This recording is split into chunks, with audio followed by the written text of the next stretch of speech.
The War of the Worlds by H.G. Wells, 1898. Book 1, The Coming of the Martians. Chapter 6, The Heat Ray and the Shobham Road. It is still a matter of wonder how the Martians are able to slay men so swiftly and so silently. Many think that in some way they are able to generate an intense heat in a chamber of practically absolute non-conductivity. This intense heat they project in a parallel beam against any object they choose by means of a polished parabolic mirror of unknown composition, much as the parabolic mirror of a lighthouse projects a beam of light. But no one has absolutely proved these details. However it is done, it is certain that a beam of heat is the essence of the matter, heat, and invisible, instead of visible, light.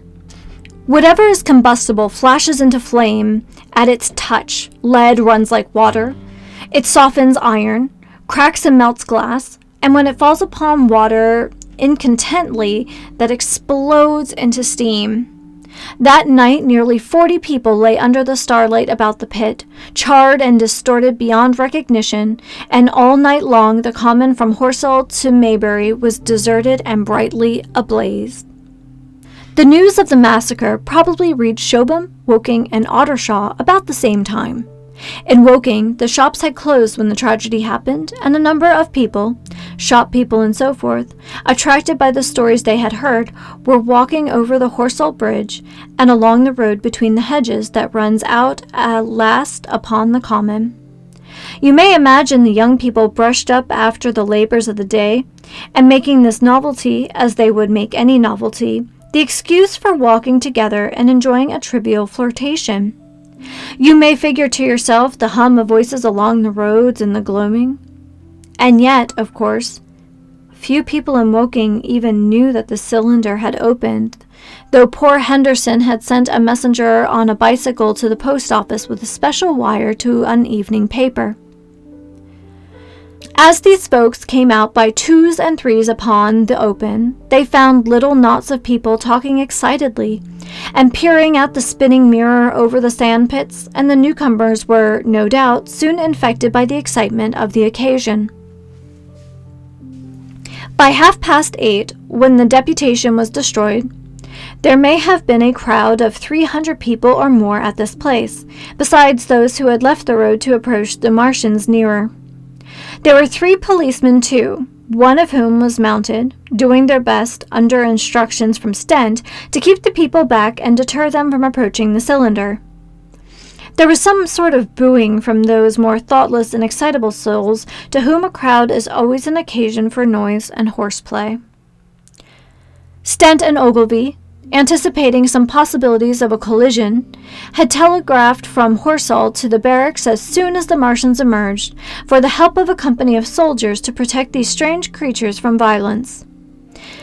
After that they returned to lead that ill-fated advance. The description of their death, as it was seen by the crowd, tallies very closely with my own impressions. The 3 green puffs of green smoke, the deep humming note, and the flashes of flame. But that crowd of people had a far narrower escape than mine. Only the fact that a hummock of heathery sand intercepted the lower part of the heat ray saved them. Had the elevation of the parabolic mirror been a few yards higher, none could have lived to tell the tale. They saw the flashes and the men falling, and an invisible hand, as it were, lit the bushes as it hurried towards them through the twilight.